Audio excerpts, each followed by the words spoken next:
Nanao fanambarana ny fivondronan'ireo mpikambana ao amin'ny filan-kevitry ny tetezamita sy ireo loholona teo aloha mivondrona ao amin'ny ACS manoloana ny fisafotofotoany toetra ara-pirenena indrindra taorian'ny isambolana Andriamatoa Alain Ramarson isan'ny vohitra ao anatin'izany fanambarana izany ny fanosoesena ny fototra. Avy amin'ny amicale des anciens CST sy sénateur eto Madagasikara ny ACS zany tandidin-doza ny demokrasia miaina ao anatin'ny fahasahiranana tanteraka ny vahoaka malagasy ankehitriny koa eo anatrehan'ny zava-misy eto amin'ny firenena ny tany sy ny fanjakana manoloana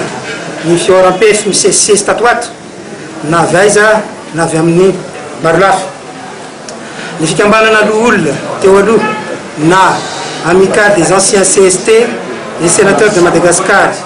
dia mitondra ireto fanamariana manaraka reto ny voalohany vaososy ny fahafahana fototra maolona sy maolo-pirenena fahafahana vezivezy fahafahana miteny sy ny sisa faharoa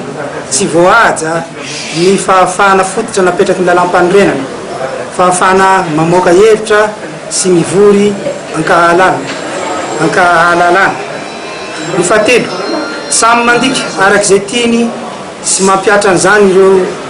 lala misy fandrindra ny fehezan-dalàna mikasika ny adieloko